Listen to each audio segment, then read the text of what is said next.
Hello and welcome to another Brawl video. This week my supporters on Patreon voted for Bebop and Rocksteady, a 3-mana 7/5, so that's a lot of power and toughness for the mana, but there is a bit of a drawback. Whenever they attack or block, we have to sacrifice a permanent unless we discard a card. Not a huge drawback, considering our deck has a whole bunch of payoffs that reward us for having some high-powered creatures on the battlefield, including some powerful card draw effects that might be able to draw a card for the greatest power among creatures we control, so then we can easily discard some excess cards that we no longer need. So that's really the plan: get our commander in play as soon as possible, ideally on turn 2 already, and then try to deploy as many of those payoffs for controlling a large creature as possible. So then if we take a look at our deck breakdown, I've split it up into a few different categories, starting with our mana acceleration, and it's mostly 1 mana accelerants, so we can play our commander on turn 2, as well as some other creatures in the payoff section here that can make more than 1 mana, especially if we control a creature with power 4 or greater.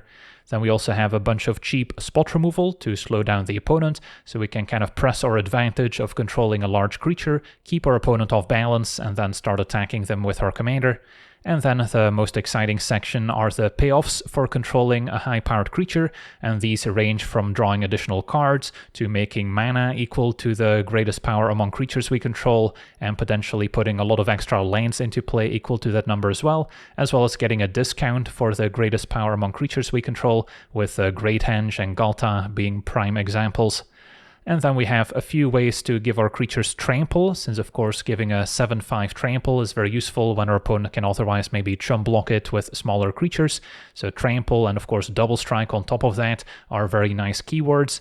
And then our miscellaneous section has some more synergies with our commander, such as Liliana drawing additional cards when we sacrifice a creature to the ability, can maybe sacrifice its own zombie tokens. Jenova also plays very well with our commander, since it is a mutant, so we don't even need to target it, and then if it dies in our turn, we could draw 7 cards, could technically also sacrifice Bebop and Rocksteady to its own ability with Jenova in play just to draw 8 cards, so that's another play that could come up. And then of course Lightning Greaves for haste is also a welcome addition. So that's our deck in a nutshell. Now for the deep dive, starting with our mana acceleration, Dark Ritual is a way to cast our commander on turn 1, making use of that hybrid mana. And then Arboreal Grazer, something to ramp early, and then maybe sacrifice to Bebop and Rocksteady's ability later in the game. And then our classic 1-mana accelerants, Birds of Paradise, Delighted Halfling, Elvish Mystic, and Llanowar Elves.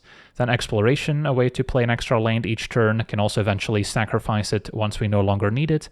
A Gilded Goose, a way to play our commander on turn 2, can also maybe sacrifice the food tokens it generates to its ability. And then Utopia Sprawl should have enough forests to enchant. And Deathrite Shaman also has plenty of fetch lands between our deck and the opponent's to make additional mana, and can also eventually drain an opponent out. And then at 2 mana, there's the Terminus or Soulstone to make black mana right away. It's indestructible and can later be harnessed as well to reanimate creatures.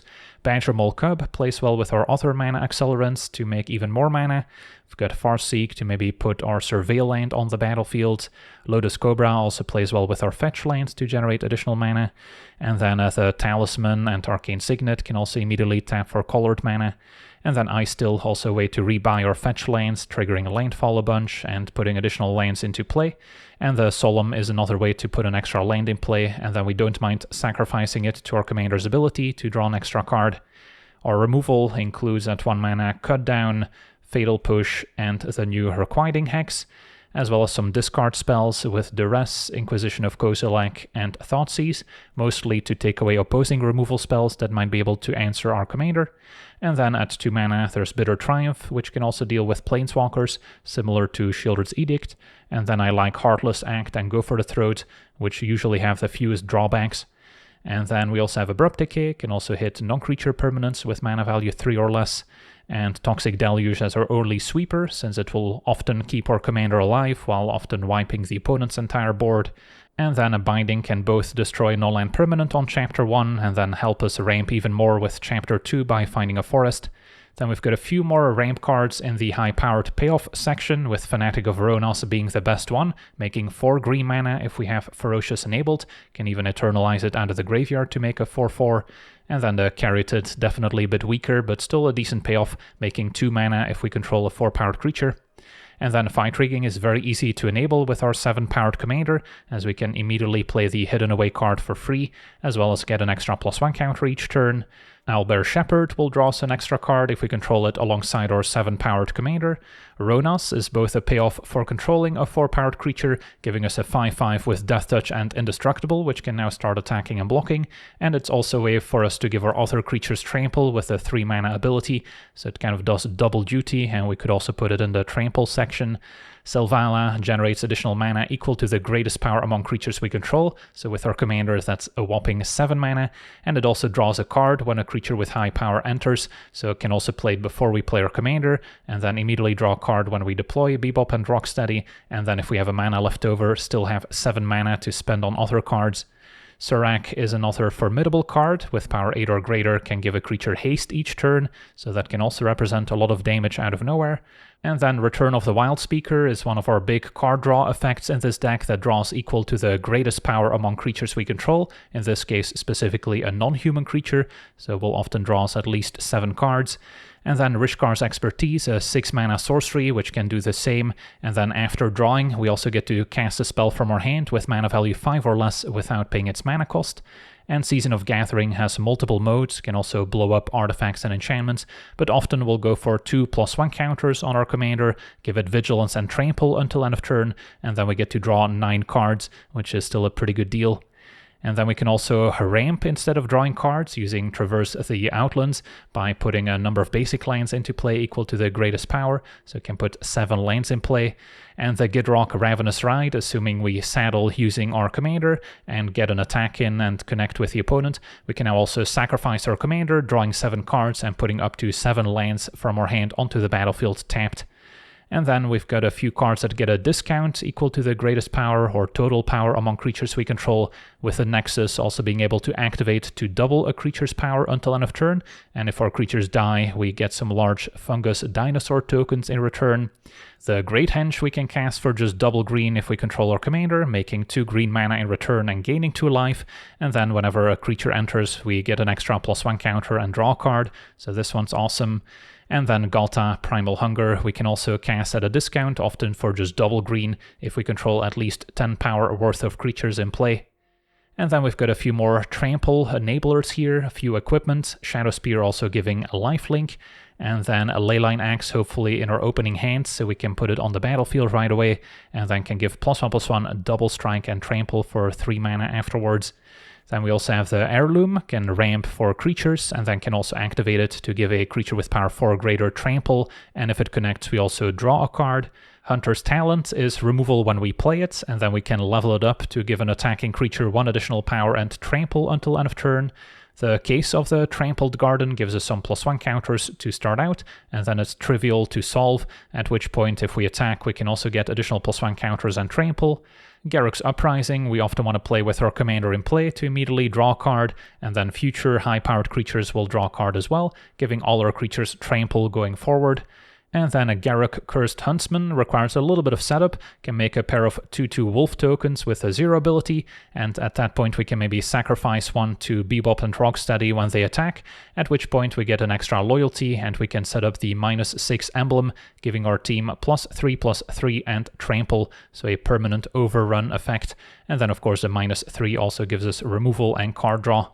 Then we've got another Planeswalker in our miscellaneous section with Liliana making additional zombie tokens, which if they die also draws an extra card, and can also potentially make both players sacrifice 2 creatures with a -4. We've got Genova, as we mentioned, great with our commander being a mutant, can also draw extra cards equal to its power, assuming it dies in our turn, but can also turn other creatures into mutants. Glissa, just a powerful card that you can include in pretty much every black-green deck, 3/3 first strike Death Touch that rewards us for hitting the opponent. We've got Black Market Connections, can also draw extra cards and make treasure each turn. And then Lightning Greaves for Shroud and Haste.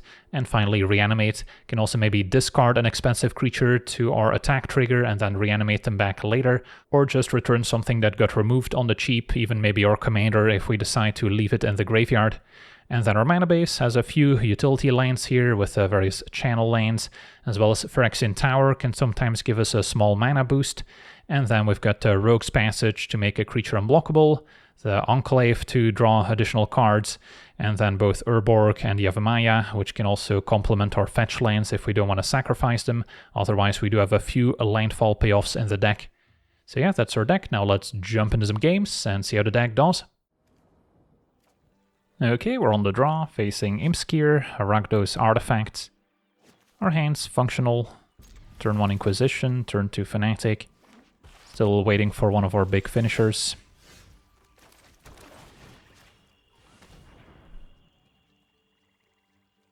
Okay, we see Dismember, which can answer our commander.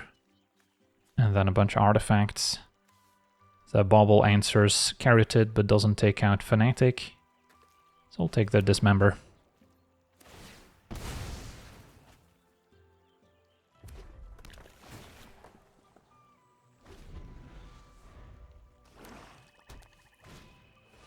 Now Channeler into Currency Converter. Still go for Fanatic. And then next turn, this will be able to make 4 green mana after we play our commander, or I can still Fatal Push.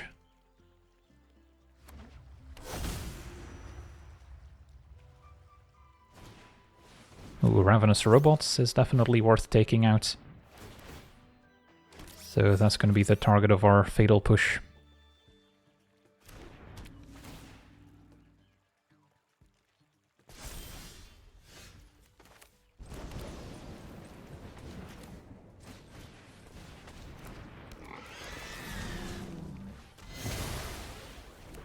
And does help with Delirium.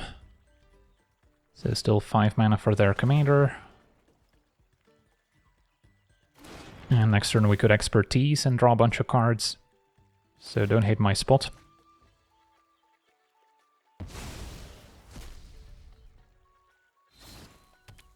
Now that they played the Bauble, we can also safely deploy the Caryatid again. Ooh, and an Uprising. Okay, so we'll play the Expertise, and then maybe put the Uprising into play to give Trample, a Leyline Axe, also a strong contender. Although Uprising would give Trample right now. As well as draw a card. And then go to attackers, can certainly discard a land here.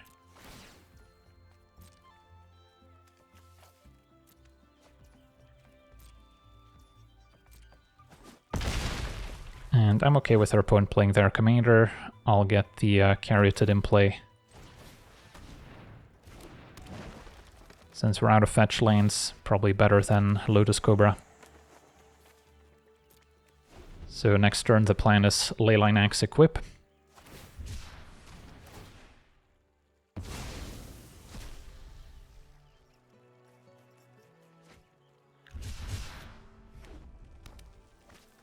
And Tezzeret, gonna make an appearance. Can maybe search up Mox Opal here. Yep, and that's what they got. So that will give them just enough mana to still play Imskir with a maximum number of artifacts. But they are tapped out at least. And there's going to be a 7-powered, or rather 8-powered, double-striking Trampler coming their way. Bitter Triumph can maybe deal with Tezzerets.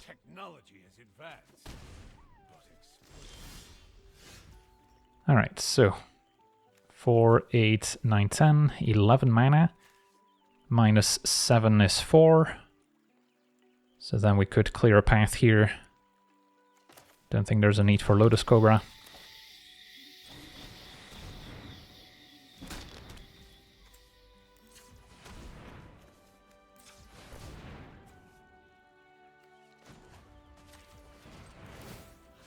Equip. And then Bitter Triumph, discard a card.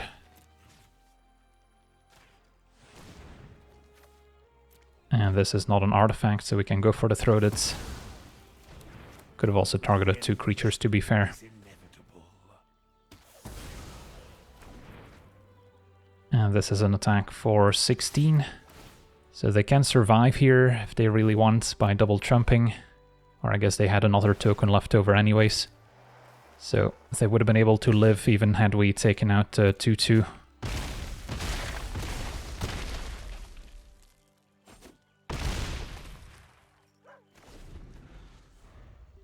But yeah, 3 life.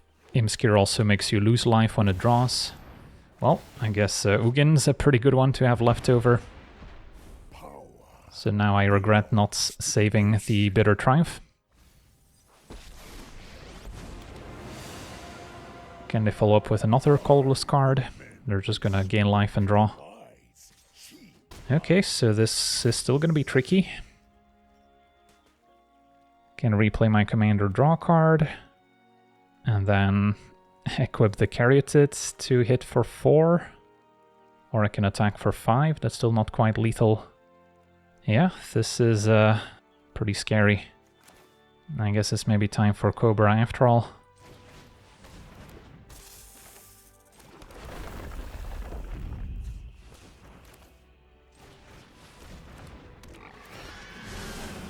Find a cut down, can answer the Channeler.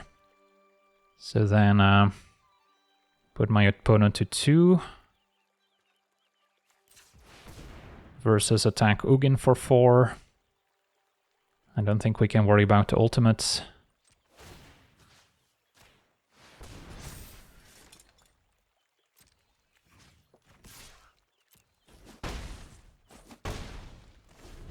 Alright, let's see if they can find a way out. Back up to 5. Gotta hope they don't find more colorless spells. And that's one of them. Commander down. I grant you a boon.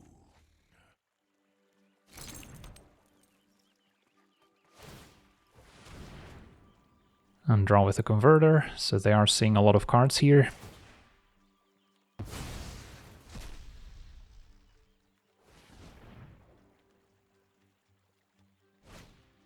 Statuary, probably exile the Fanatic.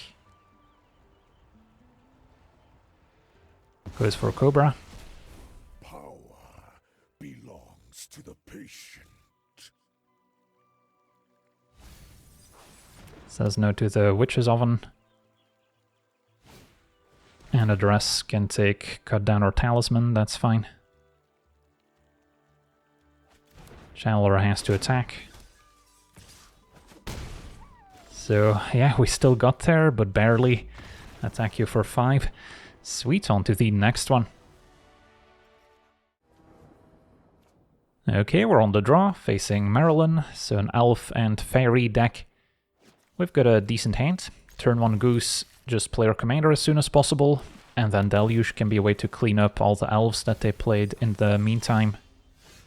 Utopia's Brawl is still missing a forest, unfortunately, so won't be able to play that for now. So we would like to draw some more creatures that we can cast. Emissary normally lines up quite well against our commander. Liliana, definitely something worth ramping into. So I could just play a Talisman and pass. And wait on my commander a bit longer. Yeah, I guess I can buy that.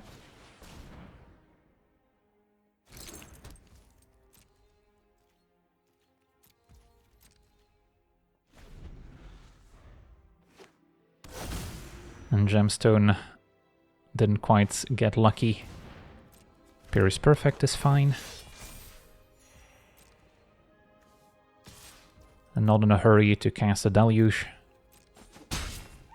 Although could of course get punished by a discard spell or a counter spell. Speaking of discard spells, time to have a look. Opponent had a Veil of Summer, which is normally the perfect answer to a discard spell. Okay, so time to play the commander. And pass. So we can maybe be patient, let them play a few more creatures out. Would have preferred it if they just went for the Trickster here, but opponent going for Visionary. Alright, I mean, I guess I can just cast a Liliana here anyways. Make a zombie. Play defense. And this kind of forces them to now deploy the Trickster to pressure our Planeswalker. I guess I just wanted to activate the Imperious Perfect as well. Can ditch the Utopia Sprawl. 3/3 City also nets them some mana. So, yeah, I guess best case scenario, opponent goes for Maralen. And we get to Deluge.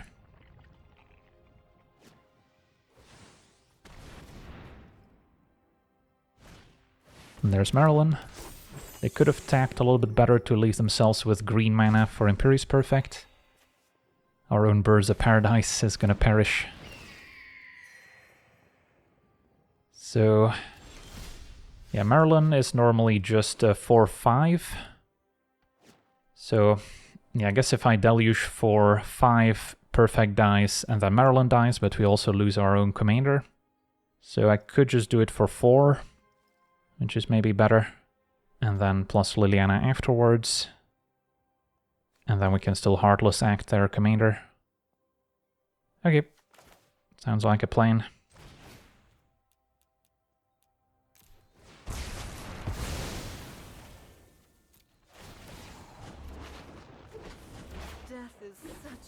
Still no forest for Utopia Sprawl. Now we also don't have 4 power to draw an extra card, so I guess we'll just go Deathrite, Heartless Act.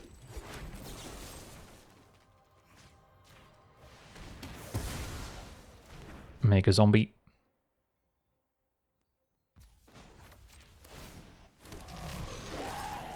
And discard Utopia Sprawl as opposed to sacking the zombie to draw an extra card.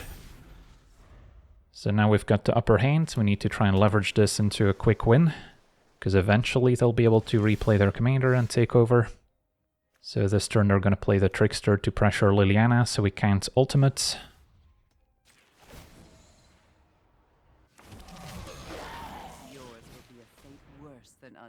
And this turn I can play the Heirloom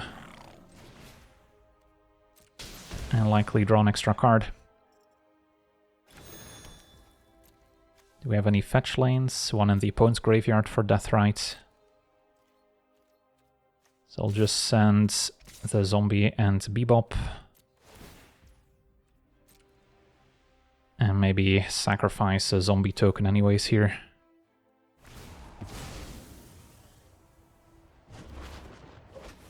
You've reached an undead end. Activate Heirloom.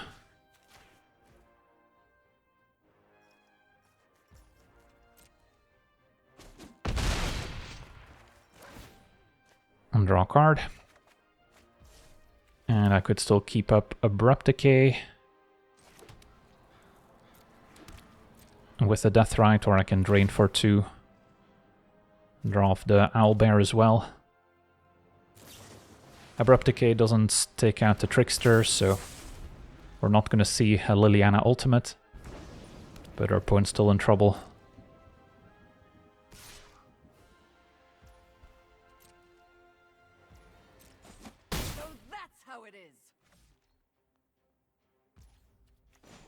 So drain for 2.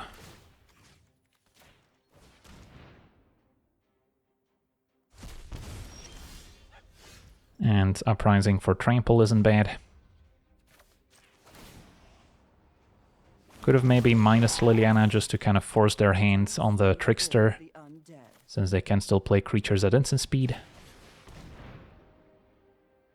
But I think we'll be alright. Can play a Solemn.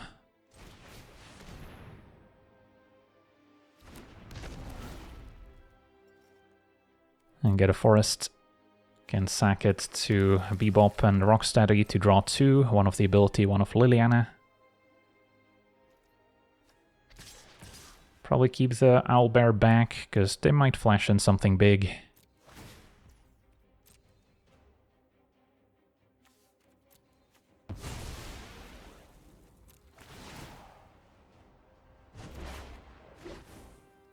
This is more enjoyable than slaying demons. Okay. Opponent plays Maralen. So that can ambush our zombie. And they hit a Dark Ritual as well.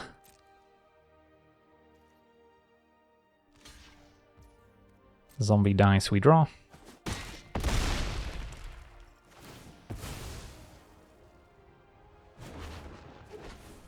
And can still play the Grazer.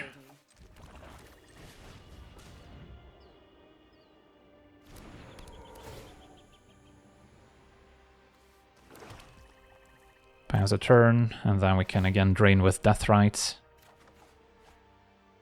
Or cast Abrupt Decay if needed. And Garruk would be nice too. Can sack the Wolf token to set up the emblem to give our team overrun.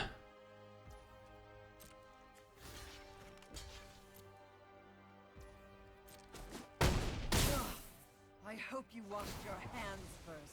Yeah, Liliana did a lot of work this game. You get Expertise is a nice one.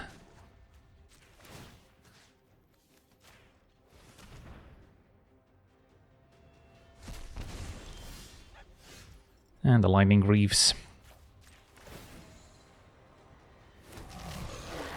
So, what's the easiest way to do this? Could also Garruk just destroy the Trickster to again force their hand. But we have a lethal Deathrite activation we can use at instant speed. So can't think of much that can go wrong. Phantasmal Image can copy something. There's nothing that gains life. So sure. Can Heirloom target opposing creatures? No, only creatures you control. So, sure.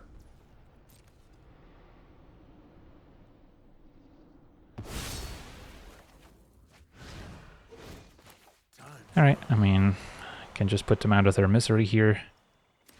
Go to attackers, and yeah, opponent has seen enough. On to the next one. Okay, we're on the draw, facing Warlord Azula. So having some discard and removal is going to be useful. And then Shepherd plus our commander can hopefully draw a few cards.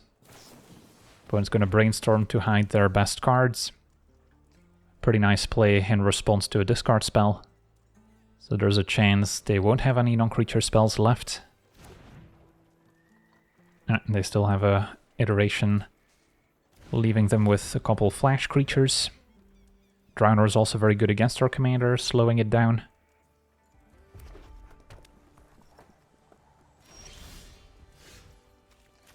Can keep up the edicts, but yeah, it's unlikely to answer their commander if they have additional creatures. They can play them at instant speed, so I am kind of wasting my mana. But I'm still gonna run out my commander, and if they want to Drowner it, that's fine. Probably gonna see the Fairy, which is also pretty good in the face of our Shepherd.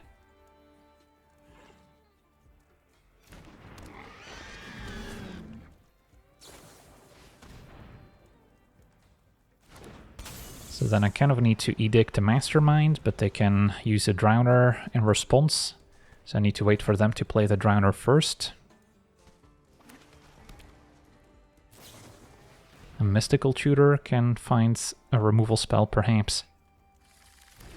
Yep, gets Terminates. Take 2 for Mastermind, presumably.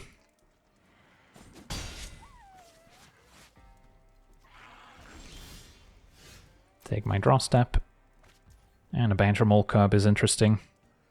So now I could potentially Earthbend onto the fetch lanes to get it back. And then still have 2 mana left for the Edict. I think I prefer that.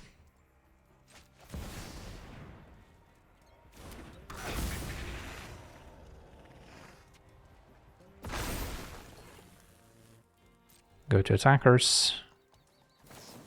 And then in response to the Drowner,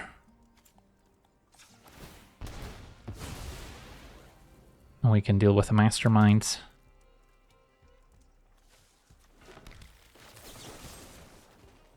So that kind of worked out.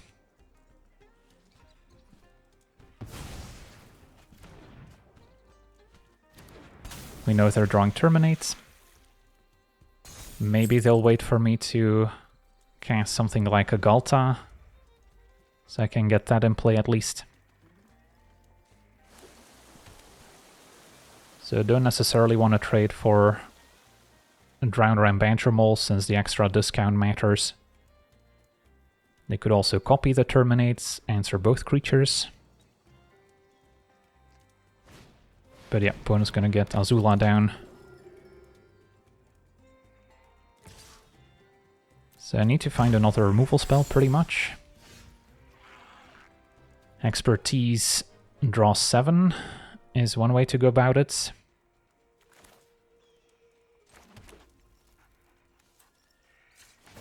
And then I can maybe draw into an answer, as opposed to playing Galta, and then next turn our opponent gets to copy Terminate a whole bunch to answer all my creatures.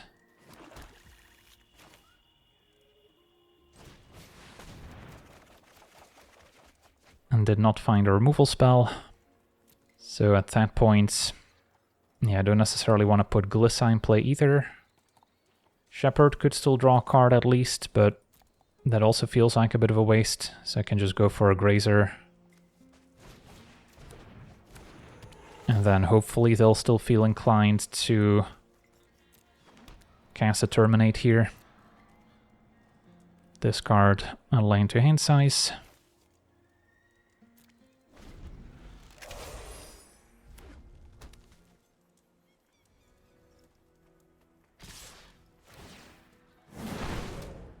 Are we terminating? Otherwise Grazer blocks Drowner. If their last unknown was a card draw spell, we could have been in more trouble. But yeah, not too upset with a double Terminate here.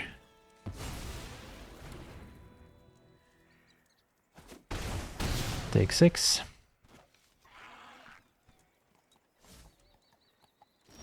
And our opponent passes, we draw Thoughtseize, so that can maybe check out if the coast is clear. Since they were being a little weird about their last card in hand. So, could attack first, or I could Thoughtseize, because if they have instant speed removal, they can take this out after I discard or sacrifice anyway. So I would rather know what I'm dealing with. Tendrils of Agony, I see they were trying to storm us to death. Well, not anymore. So now we can play Shepherd, or maybe better Glissa into Galta.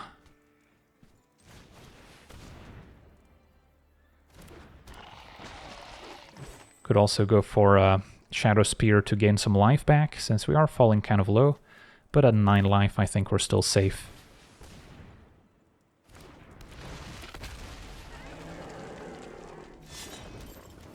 Play the birds. We have 3 good blockers, but if they draw a removal spell that they get to copy, I guess they can also iteration it. So then they get to clear 3 creatures regardless, so then I guess I'll attack.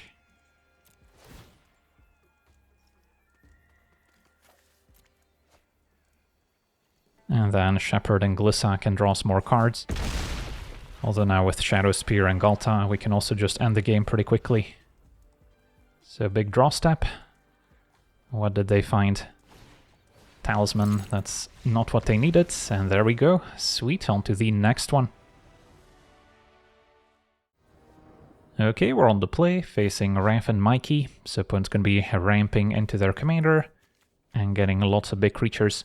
Sheoldred's Edict is one of our better cards, as it can clean up Raph, since I don't expect him to have any other creatures in play. And we get to start with the birds. So turn 2 Bebop and a Rocksteady can set up an early henge.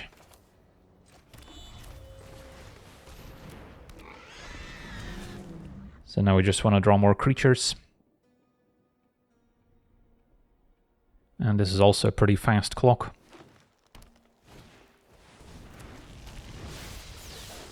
Can safely discard Fatal Push since we're not gonna find many targets for it. And yeah, Great Henge into Ronas. Can even play the Terminus first. So this was a great start.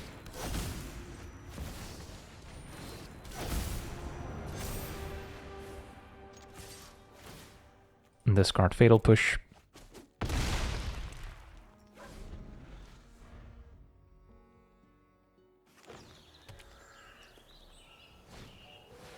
So next turn they can cast their commander, just keep up 2 mana, and beat them down in the meantime. Can also activate Ronas.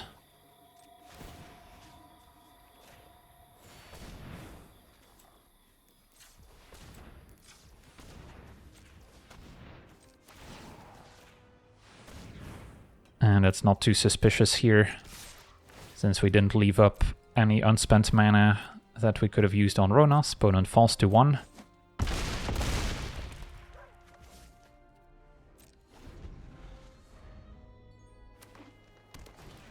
And yeah, we both have Yavimaya, so they don't need to sacrifice their fetch land, which also makes the difference. But unfortunately for them, we have the perfect answer. And there we go. Sweet, on to the next one. Alright, we're on the draw, facing Sephiroth, mono-black sacrifice. A pretty bad matchup for our commander here, since it doesn't really line up well against a bunch of small creatures that the opponent wants to sacrifice anyways. This hand's also missing green mana, so I'm not going to be able to keep. Okay, we'll try this one. Just gotta hope to find some of our card draw payoffs and kind of go over the top. Attacking with our 7/5 is probably not going to be very effective. So I'll go ahead and get a Surveil land here.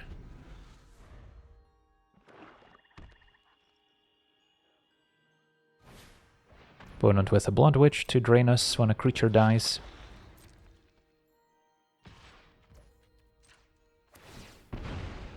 So we're looking for a card draw, something to ramp into. Connections is a bit painful. It does provide card advantage. In this matchup, the life loss is a bit of a liability though. So I don't think it's what I want.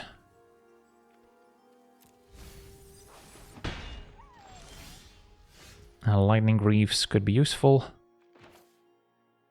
Could just play it now and then next turn go Fanatic with haste and still play a Farseek, for instance. Good to have it in play before they maybe play a discard spell. And Strider as their sack outlet. So yeah, they can probably set up Sephiroth to transform once they play it.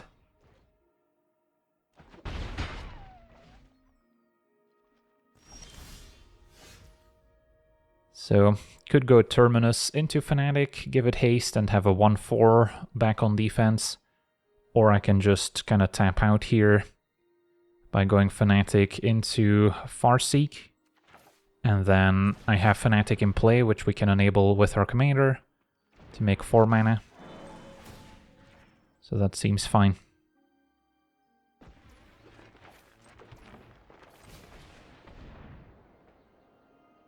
And get Overgrown Tomb.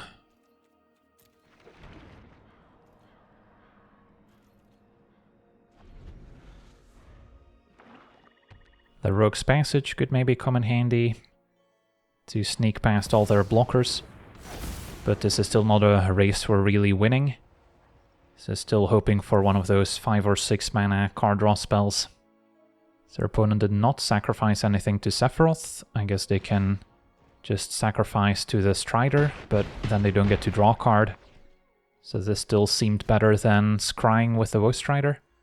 Or they're waiting for next turn to set up a bigger play. Alright, either way, I think we're going for a Rocksteady here. And then I can still make 4 mana, play Surak.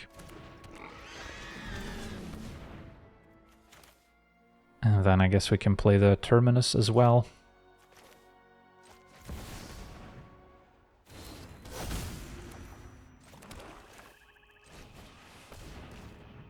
And give both creatures haste.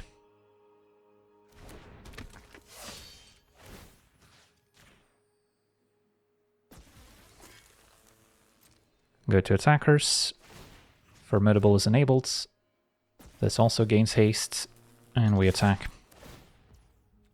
And then at this point, probably fine ditching a land. Opponent takes 12. Think I'm happy with Greaves on Serac. What we could also consider next turn is sacking the Fanatic, so we can eternalize it in our second main phase if we don't draw anything useful. Or we can put our Rogue's Passage to use, we'll see. But yeah, opponent could also threaten a lot of damage here. So there's a non-zero chance I'm dead. Sephiroth still not sacrificing anything. Yeah, feels like I would have died if they did go for some transformation here. Alright, Bastions, and now they have 3 of these drain effects on the battlefield. So every creature that dies is 3 damage. We drew a swamp, so yeah, we're not getting out of this alive. So best I can do is to make our commander unblockable, attack for 7, and then die on the way back.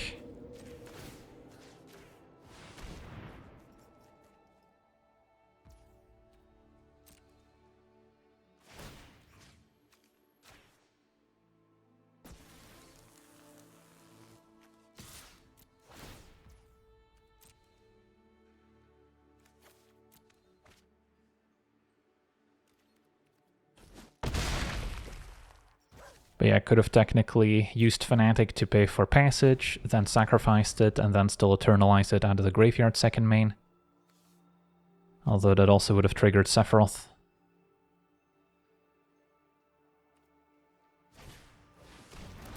And now Terrors of the Track.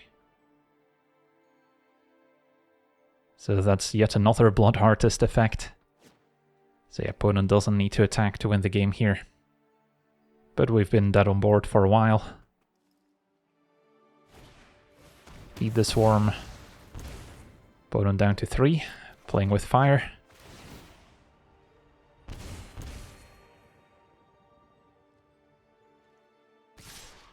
Alright, and they're going for it. Sack the goat, draw a card. Get a million triggers. I guess this only triggers once each turn. But yeah, we're still very much dead on board.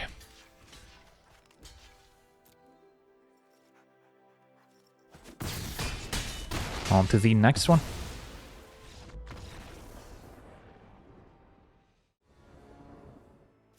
Okay, we're on the draw, facing Krang, mono blue affinity. So, our hand's decent. Turn 1 Goose, turn 2 Rocksteady, or we can try and ramp out the Explorer with the fetch land. Got a few options. And then Galta can follow soon after we deploy our commander. Opponent's just going to be dumping some cheap artifacts into play to discount their commander and refuel. And probably has a bunch of other artifact payoffs. But yeah, a big trampling Galta is not a bad way to go about it. And Binding can also destroy artifacts. For now, turn 1 Goose.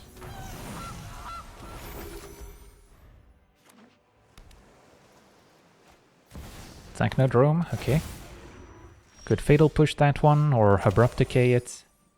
I think I do want to save Gilded Goose for the Icital Explorer, instead of just playing my commander on turn 2.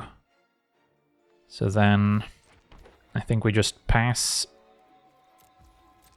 If they want to sack a Candy Trail to the Technodrome, be my guest. Tomb of Gadwick. +1 power. When the equipped creature attacks, conjure. Okay, now Bonesaw. That's fine. And the Kite Sail. Alright, so maybe it's time to Fatal Push the Technodrome now.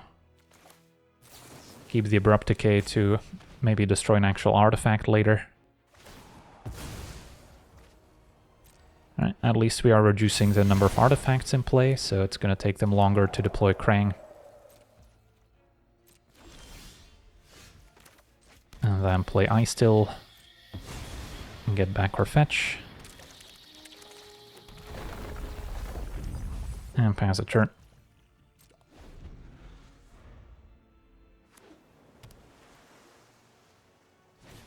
Our opponent is going to shut it down, but Abrupt Decay or Binding can destroy the enchantment. Spell Bomb for bounce. Alright, I guess we'll just fetch end of turn, get our Survey land. And Marsh Flats is not really necessary once we unlock the Ice Still. Our opponent could bounce the Ice Still in response to me casting the Abrupt Decay, is the only caveat. So then it would be nice to be able to hit my land drop naturally. So step 1, is it Abrupt Decay? I think so. Because then if they do bounce the Ice Still, I can still cast my commander at least. We once again force them to sack an artifact. Our opponent lets it go. In which case we replay the fetch. And then I think just play one from hand in case they respond to me sacrificing the fetch land. And then I can still play my commander. Which they could also bounce, of course. But at least we're pulling ahead on mana in the meantime. So we're not far from a Ghalta.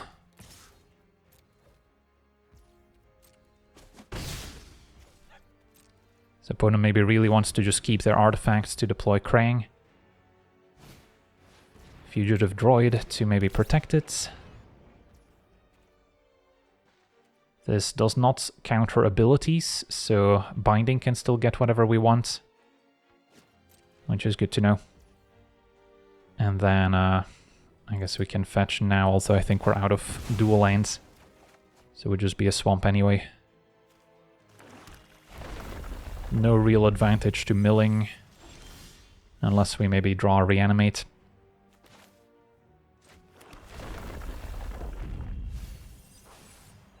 Okay, and then might want to get some extra green mana in circulation.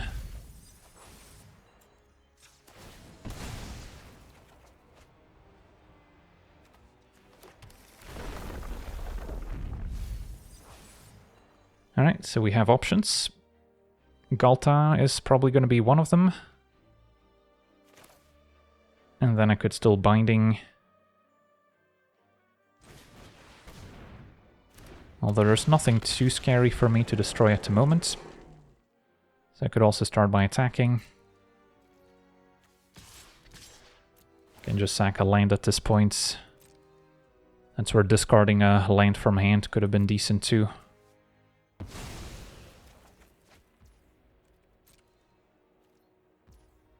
Opponent takes it. And then let's play the Binding. Don't want to go for a Spell Bomb since I can sack it in response, so what's the scariest equipment? Probably the Tome.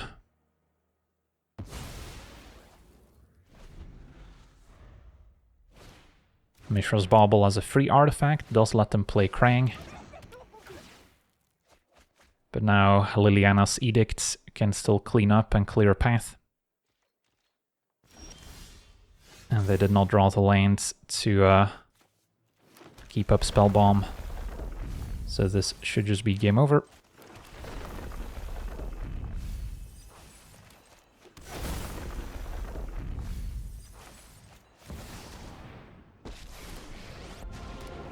And yeah, there we go. Sweet, on to the next one.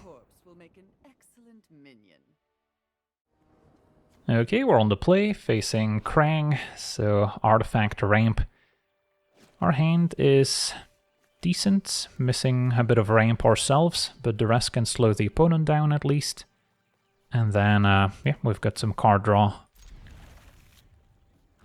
So, turn 1, I think I'm happy casting the duress already.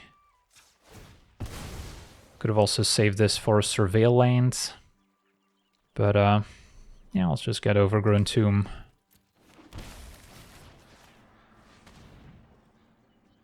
Opponent does have Forsaken Monument and Talisman. They have a bunch of good 5s. But yeah, Monument is definitely one of the scarier cards overall. And Karn we can still Heartless Act. So keep up Heartless Act for what it's worth.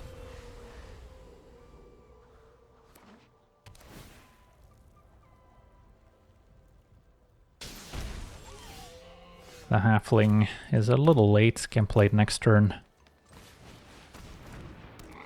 Can go Uprising into Halfling. Pretty happy with my hand, so there's currently nothing I want to discard.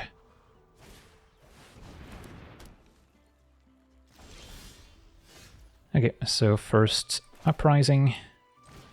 See what we draw.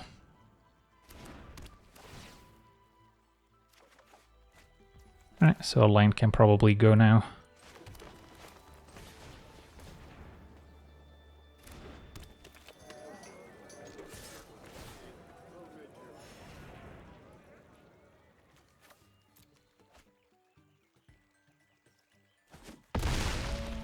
So get in for 7, still have a long way to go, but we can answer Karn, can Expertise, and then still play this for free.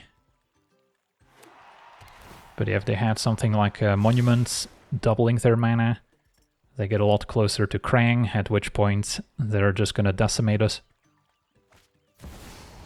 Okay. Stick to the plan, can keep my fetch land in hand for some of my landfall cards. And yeah, still like the Heartless Act, but we did pick up some good cards as well.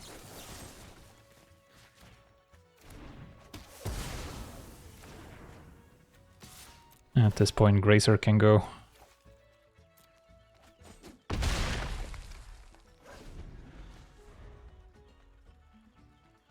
So Leyline Axe is 7 to play and equip, so we could try that next turn. Ooh, Ugin, that's a good one too. Can take out our commander. Halfling can still finish it off at least. So that's definitely happening. And then could replay my commander, draw a card, play Shadow Spear. That seems fine. As opposed to maybe getting Selvala going. But the goal is to equip Leyline Axe, so then I may as well replay the highest powered creature we have.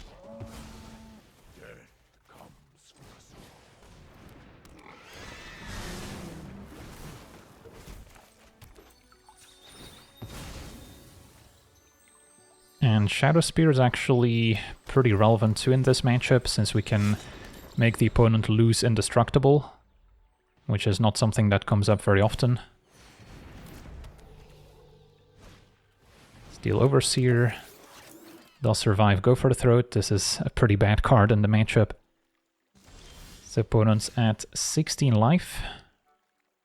I do not have the mana to play, equip, and equip Shadow Spear, since this is 2 mana.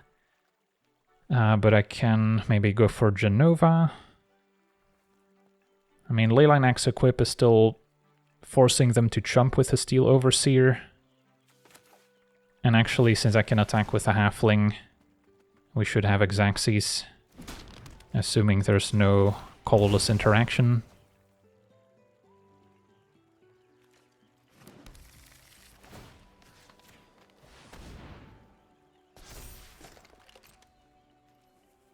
So we can attack all out, and that should be 16 damage.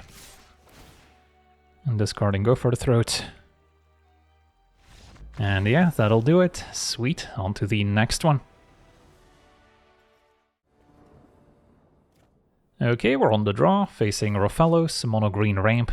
We have one of our 1 mana answers in hand, so gotta keep. And then Binding can maybe answer it once again. For now, play the birds. So next turn I could go Talisman plus Hex.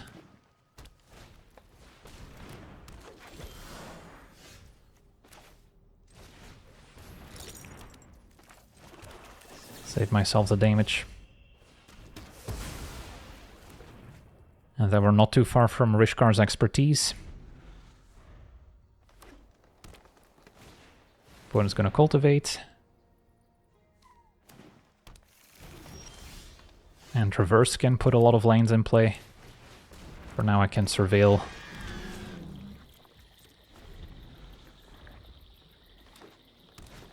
If our opponent replays Rofellos, I probably have to answer it. Can still do so with expertise into binding. Although it's also possible they have a 1-mana hexproof trick in hand this time. Return is more card draw. I mean, we could just try to go over the top. Which is not always easy when our opponent has access to potentially 12 mana next turn. But I could expertise into Traverse, put 7 lanes in play, and then draw 7 cards, and still have a return left over. So, I say it's maybe worth a shot.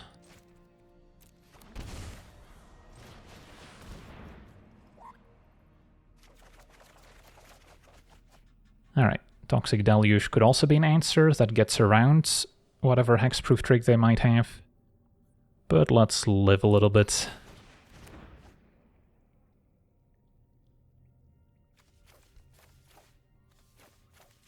So their opponent gets 1 turn where they get to cast something big. And then we'll need to deal with it. Can get rid of the lanes.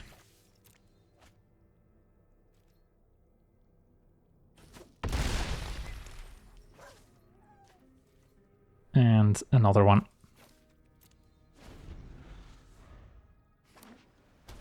Alright, Broker's Hideout at least enters tapped. So only 11 mana.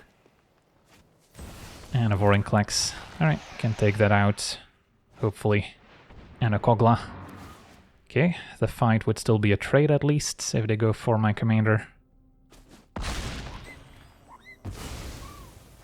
No big deal. Back to the command zone.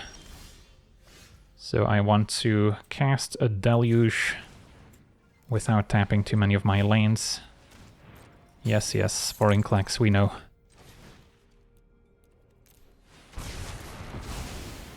And then we can get our commander down again. And our opponent scoops it up. Alright, on to the next one. Okay, we're on the play, facing another Raph and Mikey. Well, we can hope for a good fight rigging. And then, yeah, binding unlikely to be super effective. Because most of the ramp is just putting extra lanes into play. But we can maybe hit some artifact with it.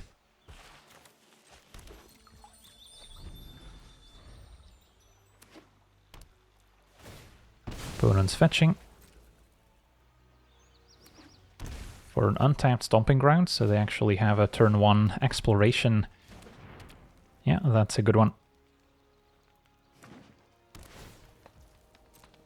By the time we can play Binding to destroy it, it's probably not relevant anymore.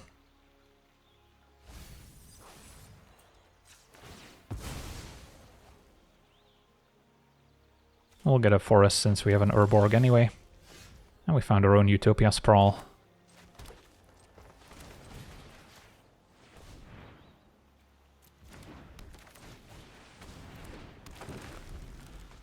So next turn I can play my commander and still play fight rigging to hopefully cast something expensive for free. One of our card draw spells would be excellent. Cultivate ensures that they still have a land left for exploration. So they're maybe 2 turns away from playing their commander.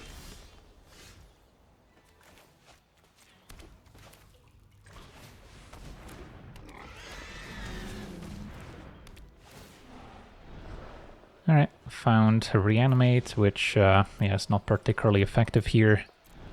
So I'll take the Shepherd, which still draws 1 card at least each turn.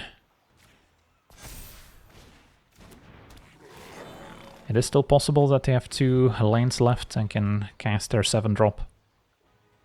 In which case I'll probably have to take the trade. And Gilded Lotus is a good target for binding. And a rampant growth. So again, if they draw land, they can still cast their 7-drop. Otherwise, I'm kind of liking just going for binding plus connections.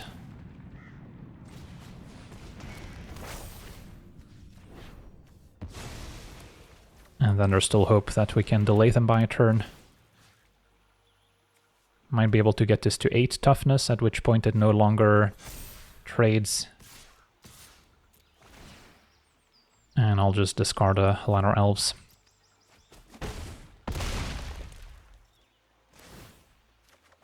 And draw Birds of Paradise. Moment of Truth. No land, so yeah.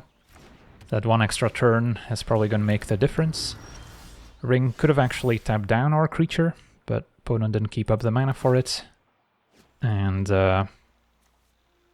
going every mode could still get punished if they hit something like an Emrakul next turn, assuming we can't end it here. And Garruk isn't bad. So this turn I'm hitting for lethal, so I guess it doesn't matter. Since we'll get one more counter. And attack. Alright, so yeah, opponent stumbled a little bit too much and couldn't quite get their commander in play in time. So yeah, we got to see this black-green high-powered deck in action, and assuming we can keep our commander in play, the deck has a lot of neat payoffs for doing so. Of course, against more controlling decks that have a lot of removal, it can be difficult to get our commander in play, and then of course our synergies start falling apart. So it is a deck that relies pretty heavily on its commander, so against anything more controlling we're going to struggle, but against other creature decks it's usually a good time. So yeah, that's going to do it for today's gameplay. Want to thank you for watching, hope you enjoyed, and as always, have a nice day.